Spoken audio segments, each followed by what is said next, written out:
بسم الله الرحمن الرحيم والحمد لله رب العالمين والصلاة والسلام على رسول الله وعلى آله وصحبه أجمعين وبعد. So we're on chapter 2 in Kitab-ut-Tawheed. باب من حقق التوحيد دخل الجنة بغير حساب. So this is the chapter من حقق. حقق means what? Fulfills the obligations and the fulfillments. Fulfills his obligations of saying La ilaha illallah and the Kalimat-ut-Tawheed. So man haqqaqa tawheed, it means that he doesn't just say it, but he all the beliefs that he has to have, he learns what he needs to believe and he believes it. And the statements that he has to say, he says them. And in the actions that it requires, he does those actions. So all the requirements of La ilaha illallah, he fulfills them. So man haqqaqa tawheed. And also a tahqiq, it was mentioned by Sheikh Abdul Rahman ibn Hassan Ali Sheikh. Who is this? The grandson of Sheikh al-Islam Muhammad Abdul Wahhab. He's the grandson of Imam Muhammad ibn Abdul Wahhab. And what is he famous for? His book, the sharh that he wrote of his grandfather's book. He wrote two of them. Fath al-Majid and Qurrat Ayn al-Muwahhidin. Alright, so he said, تحقيقه, the تحقيق of لا إله of the تحقيق التوحيد تخليصه وتصفيته من شوائب الشرك والبدع والمعاصي. Alright, and this is very, very important to understand because all three of these things, they weaken the person's what? It's Tawheed. His understanding of Tawheed. Because obviously if he's fallen into these three things, then that means that he doesn't understand Tawheed. And if he does understand it, that means that he's careless about his application of it. And he doesn't concern himself with the application. He just thinks that he could just believe something and that's sufficient. So here he said, تحقيقه تخليصه وتصفيته من شوائب الشرك. Alright, so تخليصه, it means to what? And يخلص شيء ويخلص تخليصا, it means to take just that, like when you're trying to take the essence of something out of something, you don't want all the mixture. You just want that thing. So you do تخليصه. You do تخلصه منه. تستخرجه منه. You take it out. So it's only that thing that you're looking. Like when the people are doing like these essential oils and all this type of stuff. So what are they doing? They're just taking out the essential aspects of that oil. Just getting just and doing it's like a type of extraction, right? So you're doing takhlis of the tawheed, right? Where it's not mixed with anything else. There's no other mixture of anything. And that's why he said, وَتَصْفِيَتُهُ, and to purify it, and the purifying of tawheed. تَخْلِيصُهُ وَتَصْفِيَتُهُ مِنْ شَوَائِب. The shawa'ib is any mixture. Because the mashub, like halib, when they want to, maybe they don't have a lot of halib, they don't have a lot of milk, but they have family, and then they got to give it to everybody, so they'll mix it with water. Or they'll mix it with something else to make the milk more, but the milk is not the same now. You watered it down, right? So this is a shawa'ib. The shawa'ib are anything that you mix with something to increase it, to make it more. In this case, a tawheed is all the mixtures of what? And he mentioned these three things. He said a shirk, which is what? صرف العبادة الذي حقه what? الذي هو لله لغير الله. Alright, so to take the worship that's for Allah subhanahu wa ta'ala and give it to other than Allah and do it for other than Allah. Well, bid'ah, any type of ibadah that what? Bid'ah, عبادة التي أن يعبد به محمد صلى الله عليه وسلم وأصحابه. Yeah. So we see this from the, because it doesn't fall in the guidelines of being from the Sunnah. And the Sunnahs are three types, which is what? سنة مستحب. No, الفعلية. عملية واعتقادية. No, it's الفعلية والقولية والإقرارية. So it's like, for example, like الفعلية, something that the Prophet ﷺ did. The qawliya, obviously something that he said. And then al-iqrar is something that was done or said in his presence, and he didn't make any type of inkar on it. Alright, and he knew that this happened, and he didn't say anything. He didn't say, no, this is wrong. He didn't correct the person, so this shows that it's from the Sunnah. Alright, so anything that's not from that you can't find in the authentic Sunnah for these types of ibadah, it falls into al-bid'ah. And he said after that, wal ma'asi, any type of disobedience to Allah subhanahu wa ta'ala. So disobedience to Allah subhanahu wa ta'ala, it lowers the person's, his application of Tawheed. Because ma'asi is against Tawheed. Because if you know that Allah subhanahu wa ta'ala is the only one that has, he's the one, he sent down this legislation for us to follow and to obey him. What's halal, we follow, we see it as being halal. What he made haram, we see it as being what? Haram, and we stay away from it. The things that he's made obligatory upon us, we do them to the best of our capabilities. And by not doing that, and we disobey him. And that's a part of his tawheed, is that he's obeyed and he's not disobeyed. So if again, if the person is falling into all types of ma'asi, then obviously that's khalal, that's weakness in his tawheed. And he needs to go back and get the proper understanding. Because a person who truly understands tawheed, just like Shaykh al-Islam Ibn Taymiyyah mentioned one time, he said there's no way that a person could disobey Allah subhanahu wa ta'ala and he understands tawheed. He understands the meaning of la ilaha illallah and he disobeys. And what does he mean? He doesn't mean that we're not going to disobey Allah. We might fall into things, but they're by mistake. We don't purposely disobey Allah. Like purposely. Like we know what we're doing is haram and we purposely set out to do this. He said there's no way that a person could do that and he understands la ilaha illallah. And you could go check all of his statements in this regards in the first volume of his Majmu' al-Fatawa. And not even the whole first volume, just the first 50 pages, you could check all this. And he has a lot of statements in regards to the application of Tawheed and the understanding of Tawheed. So Allah musta'an.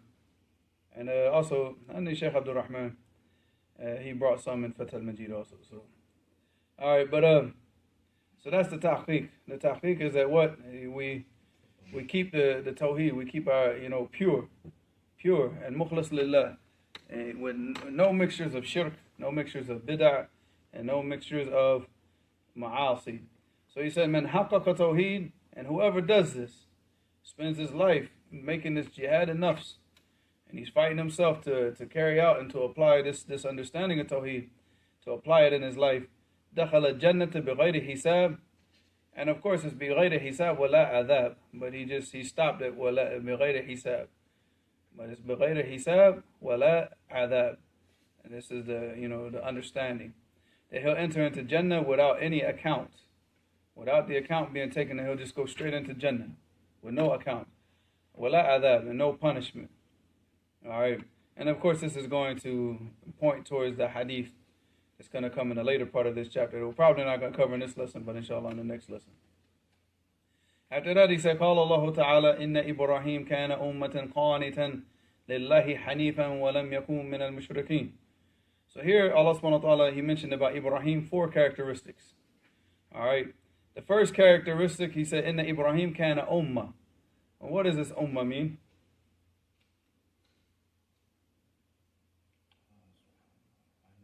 It doesn't mean that he's a whole nation by himself like a lot of people think. He's a leader. Leader. Something like that. So Al-Imam al-Shanqiti rahimahullah and Adwa al-Bayan, he mentioned that about the word ummah in the Quran. So this, you can go ahead and keep this for all of your life, inshallah, this fa'idah. He said, استعمل لفظ الأمة في القرآن في أربعة استعمالات. So he said that the word ummah in the Quran has been used for 4 different usages, like 4 different meanings, right? He said, al-awwal ma dhakarna. And here when he's talking about ma dhakarna, he means what he mentioned in this place in the tafsir. All right, which we're going to see now. من استعمال الأمة في البرهة من الزمان, for a qit'a, or a time, a time frame, all right, for a time frame. وهو قوله تعالى وقال الذي نجا منهما وادكر بعد أمة. All right, so he said وقال الذي نجا. All right, this goes back to قصة Yusuf alayhi salam. He said to the one who what? Naja. Naja means what? Saved. Yeah, he was spared or saved.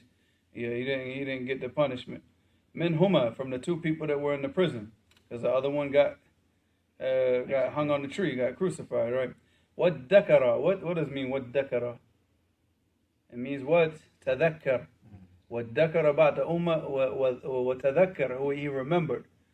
Ba'da umma, ba'da hain min al-dahr, ba'da waqt, ba'da al-muda min al-zaman. So like ba'da umma here, it means after a time. After a time he remembered. After a time, he remembers. So this is one usage of al-ummah in the Quran. He said, الثاني استعمالها في الجماعة في الجماعة من الناس وهو الاستعمال الغالب. And he said the second thing is like to use it for a large group of people. And he said, وهذا الاستعمال يعني هو الاستعمال الغالب. It means that this is how it's used in most instances. Most of the times in the Quran, you see it with this meaning. And then he gave the ayah كقوله تعالى وجد عليه أمة من الناس يسقون. All right, this is from the Qissah to Musa, obviously at the Bi'r. He said, وَوَجَدَ عَلَيْهِ أُمَّةً جَمَاعَةً مِنَ النَّاسِ. A group of people. He found a group of people, مِنَ النَّاسِ يَسْقُونَ. And they were what? They were getting the water out of the Bi'r, out of the well, and giving it to their animals. He said, وَقَوْلُهُ وَلِكُلِّ أُمَّةٍ رَسُولٌ. And for every people, for every nation, for every large group of people, was sent to them a messenger. He said, وَقَوْلُهُ كَانَ النَّاسُ أُمَّةً وَاحِدَةً, right? إِلَى غَيْرِ ذَلِكَ مِنَ الْآيَاتِ. And he said that the people were one, what? Ummah. One group of people. All right, so that's two. So the first one is a time frame. The second one, a large group of people. الثالث استعمل الأمة في الرجل المقتدى به. For a person who is followed. Or a person that the people try to imitate and take on his behavior. And this is now the uses that we're looking at now. كقوله تعالى إن إبراهيم كان أمة. That here the ummah that كان إبراهيم مقتدى به. That he was what? A person that the people followed. They followed his example. Huh? Imam. He's like an imam. Yeah, exactly. That is the meaning of being like an imam. Alright, so this is the meaning here in this ayah. And الرابع استعمال الأمة في الشريعة وطريقة. Alright, for a path or a minhaj or a madhab or a path that you take, a deen, alright, any of those meanings, right? كقوله تعالى إنا وجدنا آباءنا على أمة. That we found our fathers على what? We found على أمة, on a deen, on a path, the path that they took, right? وقوله وإن هذه أمتكم أمة واحدة. And this is not ummatukum like the ummah of Islam. هذه أمتكم, what? وإن هذه أمتكم دينكم دينا واحدا. This here means deen. إن هذه أمتكم. That this is your ummah, this is your deen. This is your way. This is the path that Allah subhanahu wa ta'ala has prescribed for you. Ummatan wahid. It's one deen. It's not a whole bunch of different subul and different deens. It's one deen. And he said, إِلَى غَيْرَ ذَلِكَ مِنَ الْآيَاتِ. So you can find that in the Adwa al-Bayan. So that was the first characteristic that he mentioned about Ibrahim. He said, كَانَ أُمَّةً, which means كَانَ مُقْتَدًا بِهِ. كَانَ رَجُلًا مُقْتَدًا بِهِ. Alright, that means that the people followed him. After that, he said, قَانِتًا. قَانِتًا. What? ملازم بالطاعة. Yeah. Alright, so قال الشيخ الإسلام ابن تيمية القنوت دوام طاعة. It means to be perpetually in the obedience of Allah subhanahu wa ta'ala. والمصلي, and he said, and the person who's praying, the word qunut for the person praying, إذا أطال قيامه أو ركوعه أو سجوده فهو قانت. Alright, so the person who's praying, if he lengthens the standing or the prostration or the ruku' or whatever, any parts of it, then this is called what? He's qanat also. But here in this ayah, it means what? That he was constantly, perpetually in the obedience to Allah subhanahu wa ta'ala. He never left out. Always in the obedience of Allah subhanahu wa ta'ala. Qanitan lillah. Hanifan. There's a third characteristic. Third characteristic, what? Hanif. Hanif, قال ابن القيم رحمه الله, what? الحنيف المقبل على الله المعرض عن كل ما سواه. عن كل ما سواه. So المقبل على الله, مقبل على طاعته, والقيام بوات بأمره وامتثال أمره. Alright, so that means that you're going and going towards Allah subhanahu wa ta'ala in His obedience and His worship and all the things that He's commanded you to do. Al-Mu'rab, that you turn away from what? Everything else other than Allah. The worship, obedience, or anything to other than Allah, or any path or any way to other than Allah subhanahu wa ta'ala. So this is Al-Hanif. So that's the third characteristic. The fourth and final characteristic that's mentioned in this ayah, وَلَمْ يَكُوا مِنَ الْمُشْرِكِينَ, that he was not from amongst the people that what? Committed shirk. He was not from the people of shirk. Alright. After that, Allah subhanahu wa ta'ala said, وَقَالَ تَعَالَى, Mu'allif, he brought the next ayah, وَقَالَ تَعَالَى وَالَّذِينَ هُمْ بِرَبِّهِمْ لَا يُشْرِكُونَ. And this is a characteristic of the believers, that they don't commit any forms of shirk. وَالَّذِينَ هُمْ بِرَبِّهِمْ لَا يُشْرِكُونَ.